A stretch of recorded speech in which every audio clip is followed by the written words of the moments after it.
You're being selfish, Lucia. This is what family does. I'd heard those exact words before, when I was 13 and gave up my birthday money so Liam could go to soccer camp. When I was 17 and skipped prom to pay for my SAT tutor because my parents couldn't afford both. When I was 22 and working 3 jobs through college, while Liam was on his 3rd failed business and still living rent-free in the guest house. But this time, I didn't flinch. No, I said, folding my arms. I'm not giving you my money. Victoria blinked like I'd slapped her. Her lips tightened. It's not your money. It's family money. We raised you. We supported you. You raised me to survive you, I snapped. And I supported myself. She stood in the middle of my apartment like she owned it, even though she'd never seen it before today. She hadn't even congratulated me when I got the job offer. 6 figures, full benefits, corner office. But now that the checks were rolling in, suddenly I was the family asset. Liam leaned against my kitchen counter, arms crossed, smirking like he was watching a rerun of a show he'd already won. Look, he said, it's not that deep. We're just asking you to help out. I've got a new startup. I'm not funding your 4th startup, Liam, I said. You blew through Dad's retirement account and Mom's emergency fund. I'm not next. His face twisted. Wow, you really think you're better than us now? No, I said quietly. I've always known I was. Victoria's eyes flashed. We are your family. Without us, you'd be nothing. I opened the door. Then you'll be fine without me. She didn't move. You'll regret this. Blood is blood. I didn't answer. Just stared at her until she finally walked out, Liam trailing behind her like a sulking child. That was a Thursday. On Monday, I was served court papers at work. The receptionist looked like she wanted to sink into the floor as she handed them to me. I'm sorry. He said you had to sign. The man in the lobby wore a suit and a smug smile. Lucia, right? You've been served. I took the envelope. My hands were steady until I saw the first line. Petition for conservatorship on the basis of mental incompetence. I sat down hard in the break room, the fluorescent lights buzzing overhead. I read it 3 times before I could breathe. They weren't just taking my money. They were trying to erase me. My name is Lucia. I'm 29. I work in finance. I'm good at what I do, better than most of the men twice my age who try to explain my own reports to me. I grew up in a house where silence was currency and love was conditional. My brother Liam could have set the kitchen on fire and been praised for his creativity. I once got grounded for getting a B+ in math. People think favoritism is subtle. It's not. It's loud. It's a birthday with no candles. It's your name never being mentioned at the dinner table. It's your mother telling the neighbors, Liam's our little genius, while you're standing right there with a full scholarship in your hand. I learned to keep records early. I still remember the first time I recorded my mom screaming at me. I was 11. She'd accused me of stealing her bracelet. Liam had taken it to pawn for weed money, but she never asked him. She cornered me in the hallway, nails digging into my arm. I hit record on the old flip phone I wasn't supposed to use. I kept that file for years. It's backed up on 3 drives now. After I read the court papers, I went home and opened my laptop. I pulled up folders I hadn't touched in years, labeled by date, by incident. I clicked through screenshots of texts, audio files, voicemails. Lucia, don't embarrass us again. Just say yes to help Liam. You're being hysterical. You always overreact. Your brother needs this more than you do. I played them all, one by one. My own voice, small at first, then stronger. My mother's voice, cold and cutting. Liam's laughter in the background of more than one. I wasn't crazy.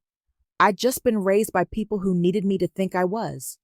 I called Nico next, my best friend since college, former debate partner, the only person who knew the full story. He picked up on the second ring. What's wrong? They're trying to put me under conservatorship, I said. Silence. Then, what the actual hell? I need help, I said. Legal help. And I think I know who to ask. I pulled out the old photo album I'd taken from my parents' attic last Christmas. I'd found it buried under old tax forms and Liam's baby teeth. In it, there was a picture from 1993. My mom, younger, smiling stiffly next to a woman I didn't recognize. The woman had the same eyes as me. I flipped to the back of the photo. In faded ink, Yvette, don't tell Derek. I'd Googled the name once. Found a lawyer in D.C. specializing in family law. Her last name matched my mom's maiden name. I'd never met her. My mom told me she died years ago. She hadn't. And now I was going to find her. Because if my family wanted war, they should have remembered who they trained. I stood outside the law office in Georgetown, clutching the photo like a talisman. The brass plaque on the door read, Yvette McBride, Family Law and Estate Planning. I hadn't called ahead. I didn't know what I'd say. I just knew I needed her. Inside, the receptionist looked up from her screen. Do you have an appointment? No, but I need to speak with Yvette. It's about Victoria. The woman's eyes flickered. Wait here. 10 minutes later, the door to the back office opened, and a woman stepped out. Mid-60s, sharp suit, silver-streaked hair pulled into a tight bun. Her eyes landed on me and widened. She walked toward me slowly. Lucia? I nodded. She didn't say anything for a long moment. Then, come in. Her office smelled like leather and old books. She motioned for me to sit, then shut the door behind us. I handed her the photo. This was in my parents' attic. You're in it. She stared at it, jaw tight. I didn't think she kept this. She told me you were dead. Yvette let out a bitter laugh. That sounds like her. I pulled the court papers from my bag and set them on the desk. They're trying to take control of my finances, claiming I'm mentally unfit. Yvette's eyes scanned the document quickly. This is serious. I know. That's why I'm here. She looked up. Why me? Because you're the only one who's ever been erased from her life like I have. And because I think you know things about my family I don't. Yvette leaned back in her chair. You're not wrong. I hesitated, then added, Will you help me? She didn't answer right away. Just tapped the edge of the court papers with her finger. Do you have evidence? I opened my laptop. Years worth. I showed her the files, voicemails, audio clips, screenshots. One of Liam texting me at 2 a.m. demanding money. One of my mom warning me not to make a scene at a family funeral when I confronted them about stealing my college fund. Yvette's face didn't change, but her eyes sharpened. Start sending these to me, she said, all of them. I'll file a response to the petition and request a hearing. We'll need to move fast. I nodded. Thank you. She paused. Lucia, do you really understand what you're about to do? I met her eyes. They came for me first. She nodded once. Then let's get to work. That night, I sat on my living room floor with Nico. He had his laptop open, sorting through files. I had a bottle of wine and a notebook filled with dates. Okay, he said, this voicemail from your mom, where she says, you're just like your aunt, always trying to ruin everything. That's gold. It proves she acknowledges Yvette exists. Use it, I said. We need to show a pattern. He clicked and dragged it into a folder labeled Admissible Evidence. I pulled out an old USB drive. This has the recording from Christmas 2018, the one where Liam yelled at me in front of everyone, the one where he called you a parasitic bitch for not paying off his car loan. Yeah, that one. Nico whistled low. This family, man, I shrugged. You've only seen the highlights. He looked up. You okay? I stared at the folder names on my screen. Gaslighting, threats, manipulation. I don't know, but I'm ready. He nodded. Good, because they're not. 3 days later, I met Yvette again. She handed me a manila folder. This is the initial response I filed. The hearing is set for 2 weeks from now, but there's something else. She pulled out a photo. It was from the 90s. My mom, Yvette, and a man I didn't recognize. That's Thomas, she said, a friend of ours. He and Victoria had a thing around the time you were conceived. I stared at the photo. You think he's my real father? I don't know, but I do know Victoria changed your birth certificate in 1995. I found the paperwork. My stomach turned. Why would she do that? Because if you were legally Derek's daughter, they could tie your finances to the family trust. If not, they have no claim. Exactly. I sat back. So this is bigger than just a conservatorship. It always was. I looked at the photo again. The man, Thomas, had my eyes. Same shape, same color. Yvette placed a hand on the folder. We'll get a DNA test. Quietly. But Lucia, once this comes out, there's no going back. I nodded slowly. I'm not going back. She smiled, just barely. Good. That night, I went through the old family album again.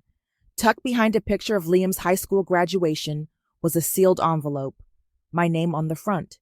The handwriting was shaky. I opened it. Inside was a letter. Lucia, if you're reading this, it means you found her. I'm sorry I didn't tell you sooner. I wanted to, but your mother made it clear. If I ever reached out, she'd destroy me. I couldn't risk it, but I never stopped watching. I've followed your career. I've seen your strength. You are nothing like her. And everything like me. Love. Yvette. I stared at the letter until the words blurred. They tried to erase me, but I wasn't the one disappearing. Not anymore. Why do you want to talk to me now? Savannah asked, arms crossed, standing in the doorway of her apartment like she hadn't already agreed to meet. After everything? Because I think you know exactly who Liam is, I said, and I think you're tired of pretending otherwise. She studied me. She looked different since the last time I saw her. Rougher, sharper. The kind of edge people grow when they've been cut too many times. Fine, she said, stepping aside. 5 minutes. I walked in. Her place was small but clean. A dog barked from the back room. She tossed a hoodie over a pile of laundry on the couch and motioned for me to sit. I'm not here to drag you into anything, I said, but I need the truth, and I think you want to tell it. She sat across from me, legs bouncing. You know he drained our joint account, right? Said it was for a business emergency. I found out he bought a drone and a PS5. I nodded. That sounds like him. He told me I was lucky to be with him. Said my job didn't matter because he'd be a millionaire by 30, she scoffed. He's 33 and owes my cousin $5,000. I pulled out my phone and opened the audio app. Can I record this? She hesitated. Only if you promise I won't be dragged into court. I can't promise that, but I can promise I'll protect you as much as I can, and I'll never let him hurt anyone else like he hurt us. She stared at me for a long time, then nodded. I hit record. Start wherever you want. She took a breath. Thanksgiving, 2 years ago. We were at your parents' house. You remember that? Yeah. He was drunk. Your mom was pretending not to notice. You said something about your promotion, and he lost it. Started yelling about how you thought you were better than everyone. I remember. What you don't know is I left my phone in the baby's room. The monitor was on. It recorded everything. My eyes widened. You still have it? She stood up, walked to a drawer, and pulled out a flash drive. I've been holding on to this for a long time. She handed it to me. Her fingers brushed mine, cold and steady. There's more, she said. Your mom, she told me once that you were unstable, that you had episodes. I asked her what she meant, and she said you were always emotional, dramatic. She said if Liam ever needed to protect the family, they had ways to handle you. My stomach twisted. She said that to your face? Savannah nodded. I didn't believe her. Not until I saw how they treated you when you weren't around. I swallowed hard. Why are you helping me now? She looked down at her hands. Because I stayed quiet too long, and because your mom isn't who you think she is. She looked up. And neither are you. I met Nico at a diner the next morning. I slid the flash drive across the table. What's this? Thanksgiving. The real version. He plugged it into his laptop, popped in earbuds, and hit play. His face changed as he listened, eyes narrowing, jaw tightening. Jesus, he muttered. This is bad. Good, I said. I want them to hear it in court. He looked up. You sure you're ready for that? I nodded. They wanted to make me a ghost. I'm done haunting myself for their comfort. He smiled, just barely. You're terrifying when you're like this. Good, I said again. They should be scared. Yvette played the clip in her office later that day. She didn't flinch when Liam's voice came through the speakers, slurring insults and threats, my mom in the background saying, Don't provoke him, Lucia. You know how he gets. When it ended, Yvette sat back. This is gold. It proves a pattern of emotional abuse, gaslighting, and targeted manipulation, and it shows their version of events is false. I want this entered into evidence. It will be. I hesitated. There's more. I told her what Savannah said, about the episodes, about the way they plan to control me. Yvette's face hardened. They've been laying the groundwork for this for years. I think they always knew I'd fight back. Then they underestimated you. I pulled out a folder. This is my school records, medical files, employment history, clean. No diagnosis, no issues. They can't fake this. Yvette took it. We'll get an independent psych evaluation. Voluntary. That'll shut down their claim. I nodded. She leaned forward. Lucia, I need you to understand something. This isn't just about money. It's about power. And your mother, she doesn't lose. She will this time. Yvette smiled. Let's make sure of it. That night, I went home and pulled out my old journal. I flipped to a page from high school, freshman year. Or Mom said I was too sensitive again. Liam stole my headphones, and she said I should have hidden them better. I cried, and she told me to stop being dramatic. I stayed in my room all night. No one noticed. I tore the page out and fed it into the shredder. I wasn't that girl anymore. I wasn't hiding, and I wasn't alone. The courtroom smelled like old wood and nerves. I sat beside Yvette at the long table.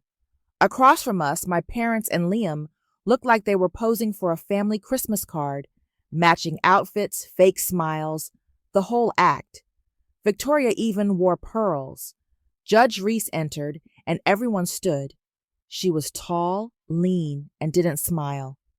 Her eyes scanned the room like she could already smell the lies. Let's begin, she said. Their lawyer went first.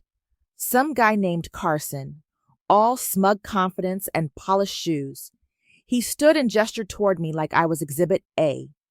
Your Honor, the Hayes family is here today out of deep concern for their daughter's mental well-being. Over the past year, Lucia has exhibited erratic, paranoid, and financially reckless behavior. I almost laughed. She's isolated herself from her family, he continued, refuses to communicate, and has made several large financial decisions without consulting anyone. We believe she is a danger to herself and potentially others. Yvette stood. Objection. None of this is supported by medical evidence, police reports, or financial instability. My client is a fully functioning adult with a clean record and a six-figure income. The judge nodded. Sustained. Mr. Carson, stick to facts. Carson cleared his throat. Of course, Your Honor. We have statements from family members, including her brother, that detail emotional outbursts and irrational decision-making. Liam strutted up to the witness stand like he was walking into a club. Liam, Carson began, can you describe your sister's behavior over the last year? She's been off, Liam said, putting on his best concerned face. She cut off contact with us for no reason. She accused my mom of stealing from her, which is insane. She's always been kind of intense, emotional. Like, she once screamed at me over a phone charger. I clenched my fist under the table. Yvette leaned over. Stay calm, let him hang himself. Carson smiled. Would you say she's financially irresponsible? She bought a $2,000 couch, Liam said. Who does that when their family's struggling? Yvette stood. Objection. Her income allows for that purchase, and the family's financial struggles are due to Liam's failed businesses, not my client. Judge Reese nodded. Let's move on. Next, Victoria took the stand. She looked right at me as she spoke. Lucia has always been sensitive. We tried to support her, but she pushes everyone away. She refuses help. She thinks we're all out to get her. Yvette stood again. Your Honor, I'd like to submit Exhibit A. She handed a flash drive to the bailiff. The judge nodded, and the audio played through the room. Liam's voice slurred. You think you're better than us? You're not. You're just a bitch with a paycheck. Victoria's voice. Don't provoke him, Lucia. You know how he gets. Silence. Then the judge looked at Victoria. Do you deny this is your voice? Victoria's jaw tightened. It was taken out of context. Yvette smiled. We have the full recording, Your Honor. 37 minutes. Would you like to hear it all? No, the judge said. That's enough for now. Carson tried to recover.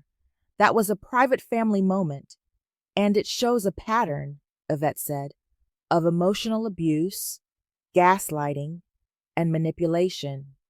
The judge turned to me. Miss Lucia, would you like to speak? I stood, heart pounding. Yes, Your Honor. I walked to the stand and looked straight at my mother. For years I thought I was crazy. I thought maybe I was too sensitive, too dramatic, too much. But I wasn't. I was just inconvenient. I didn't fit the version of family they wanted. I turned to the judge. I've worked since I was 15. I put myself through college. I've never asked them for a cent. But when I finally made something of myself, they decided they wanted a piece of it. And when I said no, they decided to take all of it by calling me insane. Carson stood. Objection. Sit down, the judge said. I looked back at my parents. They called me unstable, but I have no history of mental illness. I have no debt. I have a job I earned. I have proof of every lie they've told, and I have a right to live my life without being controlled by people who only loved me when I was useful. I stepped down. The judge looked at Yvette. Anything further? Yvette walked to the bench with a sealed envelope. This may alter the eligibility of the complaint entirely. What is it? The judge asked. Confidential documents regarding my client's birth certificate and potential paternity. If confirmed, it would mean the petitioners are not legally entitled to file for conservatorship. Victoria's face went pale. Judge Reese took the envelope and opened it. Her eyes scanned the contents. She looked up slowly. We'll reconvene in 3 days. In the meantime, I'm issuing a temporary block on all financial access to Ms. Lucia's accounts by the petitioners. She banged the gavel. Court adjourned. Outside, Victoria grabbed my arm. What the hell are you doing? I shook her off. You should have left me alone. You're destroying this family. No, I said. You did that a long time ago. Liam stepped forward, her eyes wild. You think this is over? You think you're going to win? I looked at him. Really looked. You already lost. And I walked away. Yvette slid the manila folder across the table toward me. You might want to sit down before you open that. I was already sitting, but my stomach dropped like I wasn't. I peeled the flap open and pulled out the documents. Birth certificate copies, notarized letters, and a trust agreement with Liam's name on it. Just Liam's. What is this? I asked, flipping through.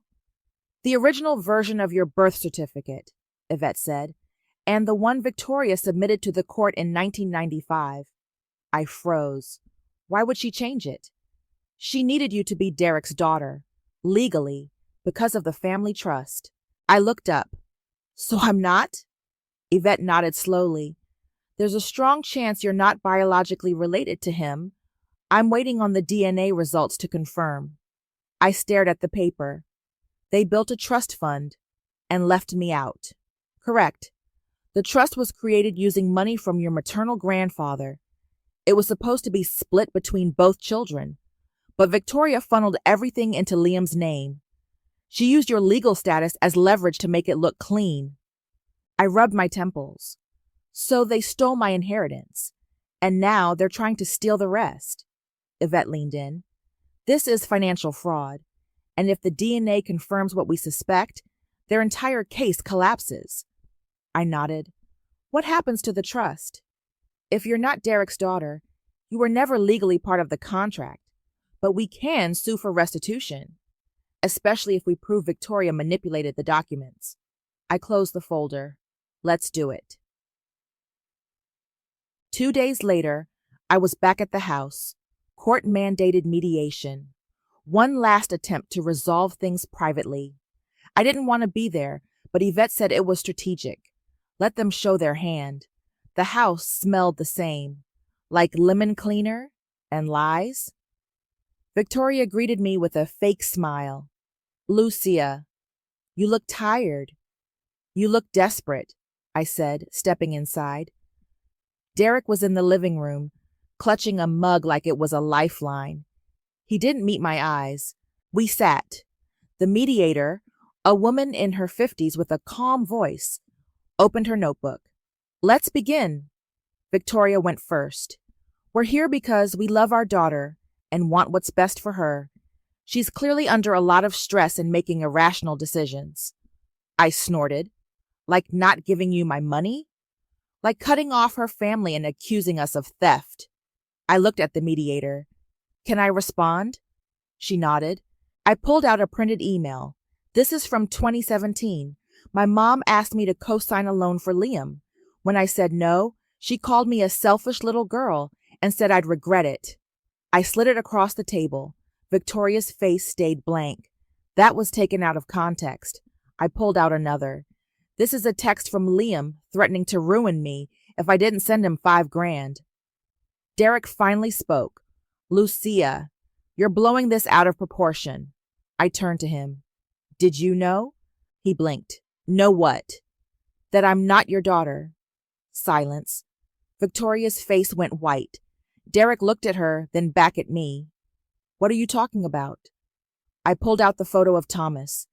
This man. He and Mom had an affair. Around the time I was conceived. Victoria stood. This is ridiculous. I kept going. You changed my birth certificate. You funneled money into a trust I was supposed to be part of. You lied about who I am. And now, you're trying to take what little I've built on my own. The mediator cleared her throat. I think we need to pause. No, I said. We're not pausing. We're finishing. Victoria leaned over the table. You think you can destroy us with this? You think anyone will care? You're just a bitter little girl with daddy issues. I stood. No, I'm a grown woman with evidence. I turned to Derek. Did you know? He didn't answer. Victoria snapped. Of course he knew. He just didn't care, as long as the money stayed in the family. Derek flinched. Victoria, I stared at him. You're worse than she is. I grabbed my bag and walked out. That night, I couldn't sleep. I kept thinking about the attic, the old safe behind the boxes of Christmas stuff. I remembered it from when I was a kid. Victoria always said it was just boring paperwork. I drove over after midnight. The house was dark. I still had a key. I crept up to the attic, heart pounding. The safe was still there. Same combination I remembered from years ago. Liam's birthday. Click. Inside were folders, tax returns, legal documents, letters. One envelope was addressed to Victoria. Another, unopened, had my name on it. I opened mine. Lucia, if you're reading this, I failed. I should have told you everything sooner. Your mother made it clear I wasn't welcome in your life, but I've watched you grow from afar.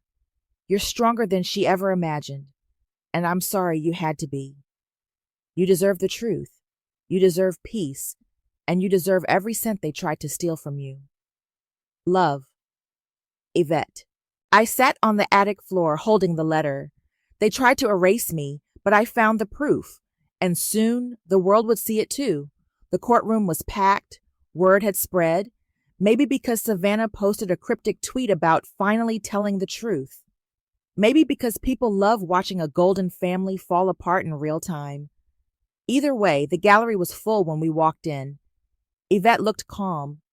I felt like I might throw up. Just breathe, Nico whispered as he handed me a bottle of water. You've got this. Savannah was already seated near the witness stand, her hands folded in her lap. She gave me a small nod. I nodded back. Judge Reese entered, and we all stood. Let's proceed, she said, voice firm. Ms. McBride, call your next witness.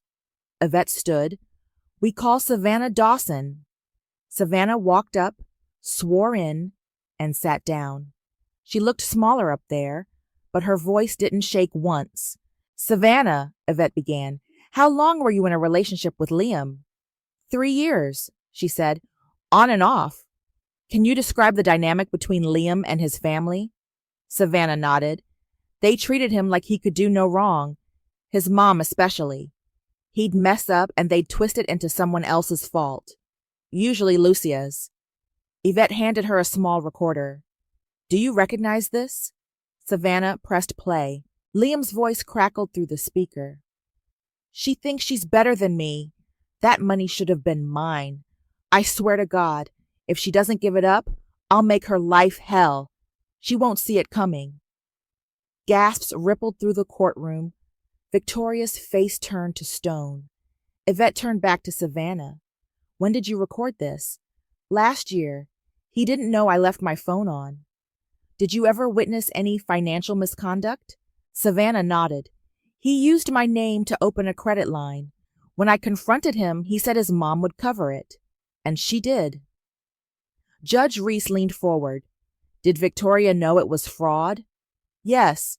She said it was just paperwork and told me to stop being dramatic. Yvette turned to the judge. We'd like to submit this audio and Savannah's testimony as evidence of character, intent, and financial manipulation. Admitted, the judge said. Victoria stood up suddenly. This is a setup. That girl's always hated us. Sit down, the judge said sharply, or I'll hold you in contempt. Victoria sat. Yvette called Nico next. He walked confidently to the stand, swore in, and opened his laptop. I've been helping Lucia gather documentation, he said, and I found something interesting. He clicked a few keys. This is a transaction log from a shared family account. Liam transferred $15,000 to a private account under a fake LLC. The LLC doesn't exist. It's just a shell. He clicked again. Here's the kicker. The routing number traces back to an account under Victoria's name. She authorized it. The judge raised an eyebrow. Are you saying the petitioners are involved in financial fraud? Yes, Your Honor. We've submitted the full report to the court. Liam stood. That's a lie. That's not even my... Mr. Hayes, the judge snapped. Sit down. Liam's face turned red. He looked at Victoria, who looked like she was about to explode. Yvette stood again. Your Honor, we also submit bank statements, emails, and a signed document showing Derek was aware of these transactions and chose not to report them. Derek looked like he wanted to disappear. The judge turned to him. Mr. Hayes, do you deny this? He didn't answer. Mr. Hayes, he finally spoke. Quietly. I didn't want to ruin the family. You mean the image of the family, I said from my seat. The judge turned to me. Ms. Lucia, do you have anything further to submit? Yvette nodded and handed her another envelope. DNA results, confirming that Lucia is not biologically related to Derek Hayes. The judge opened it, read it, looked up. This changes the legal standing of the petitioners. They are not her legal guardians, nor do they have any claim to her finances. Victoria stood again. You can't do this. She's still my daughter. She's not your property, I said. Victoria turned to me, eyes wild. You ungrateful little...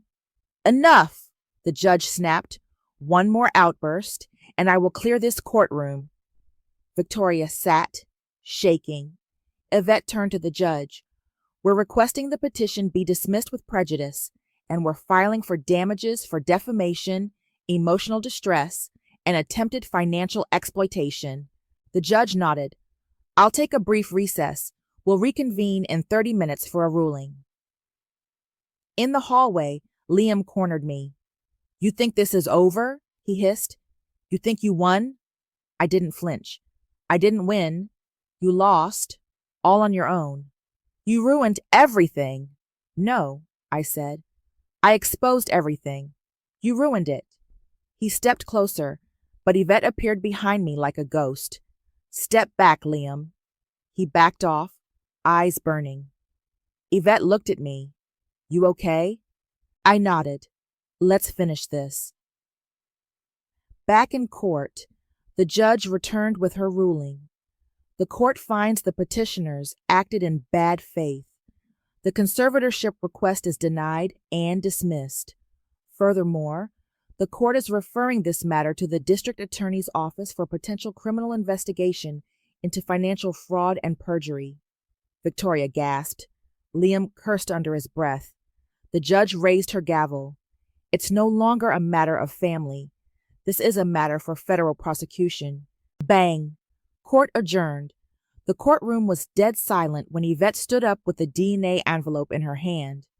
Your Honor, she said, her voice calm but cutting, this document confirms that Lucia is not biologically related to Derek Hayes, which means, legally, he has no standing to claim guardianship or financial control. The entire petition is invalid. Judge Reese took the envelope, opened it, and read the results. Her eyes flicked up at Victoria, then to Derek, then finally to me. Is this accurate? She asked. Yvette nodded. Verified by an independent lab. Chain of custody maintained. Victoria stood up so fast her chair screeched back. This is slander. No, Yvette said. This is science. Victoria's voice cracked. She is my daughter. I raised her. I fed her. You forged her birth certificate, Yvette said, stepping forward. You took money meant for both children and funneled it into a trust under Liam's name. You lied to your husband. You lied to your daughter. You lied to this court.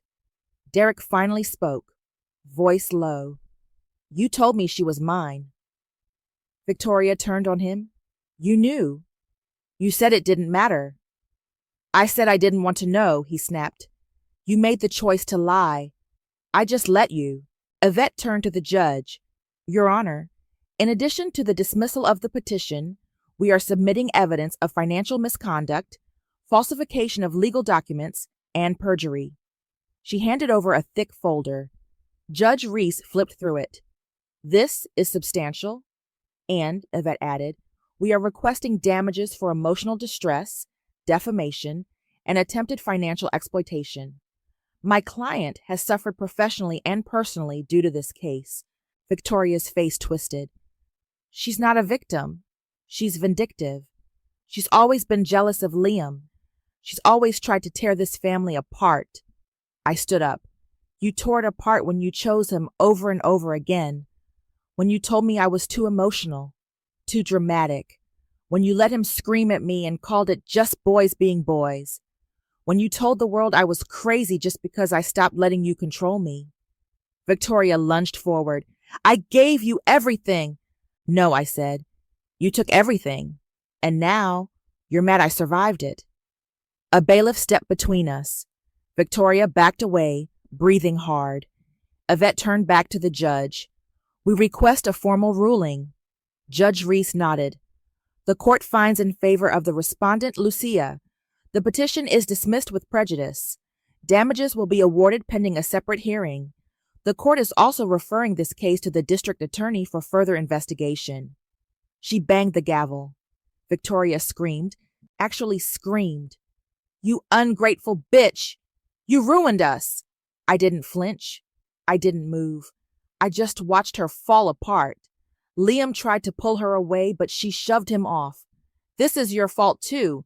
You couldn't just shut up and let me handle it? Derek stood there like a ghost. The bailiff escorted them out, one by one. Yvette turned to me. It's done, I nodded. Almost. Outside the courthouse, reporters swarmed, cameras flashed, microphones shoved in my face. Lucia, do you have a comment? Are you pressing charges? Is it true you're not biologically related to Derek? I held up my hand. No comment. Nico slipped through the crowd and guided me to the car. You okay? I don't know, I said. I think I just won, but it doesn't feel like winning. He opened the door. It never does. Later that night, I sat in Yvette's office going over the final paperwork. She poured 2 glasses of wine. To the end of the worst chapter, I raised mine. To the beginning of the next, she handed me a folder. This is everything the court awarded you. Damages, restitution, and a formal apology from the state for the mishandling of the initial filing. I flipped through it. This is a lot. You earned every penny. I looked at her. Why did you write me that letter? The one in the safe? She smiled. Because I knew one day you'd need to hear the truth. Not from a judge, not from a lawyer, from someone who's been where you are. I nodded. Thank you. She raised her glass again. You didn't just survive them. You beat them. As I left the office, my phone buzzed. A text from an unknown number. You think this is over? I stared at it for a second, then blocked the number, because I did think it was over. And if it wasn't, well, I was ready.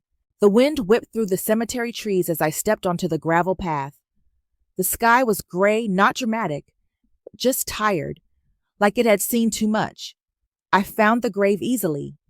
The headstone was modest.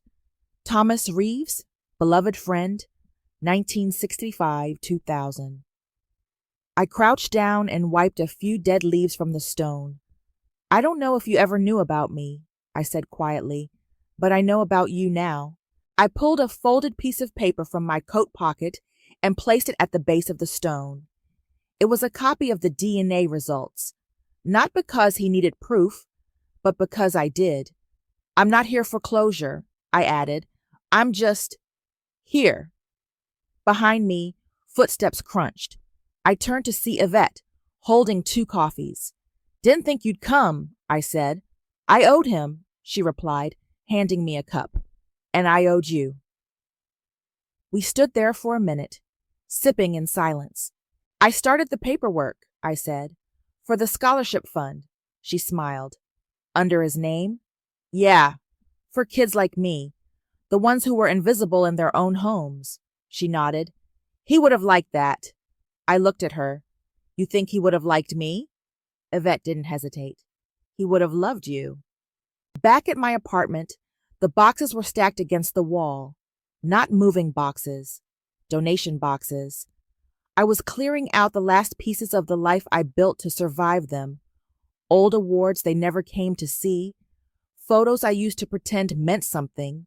A drawer full of journals from years I can't reread. Nico walked in carrying takeout. You sure you're ready to let all this go? Yeah, I said, taping the last box shut. It's not who I am anymore. He set the food down. You know, you could write a book about this. People would eat it up. I laughed. A revenge memoir? No, a truth memoir. I looked at him.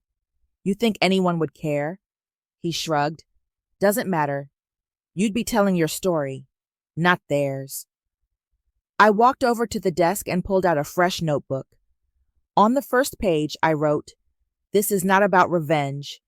This is about reclamation." Nico peered over my shoulder. That your title? Working on it. He grinned. You're going to be dangerous with a pen. I smiled back. Good. The next morning, I got a call from the DA's office. Just wanted to inform you, the woman said. The investigation into the Hayes family is moving forward. Liam's being charged with wire fraud and identity theft. Victoria's being looked at for perjury and falsifying legal documents. I didn't ask about Derek. I thanked her and hung up. The last time I saw Victoria was in a grocery store parking lot. She was sitting in her car, staring at the steering wheel like she'd forgotten how to drive. I walked past her without stopping, but she saw me. She rolled down the window. Lucia. I turned, slowly. She looked older, not in the way time ages you, but in the way guilt does. I didn't know how to love you, she said. I know. I thought if I controlled you, I could keep you safe. You weren't keeping me safe. You were keeping me small. And she swallowed hard. Do you hate me?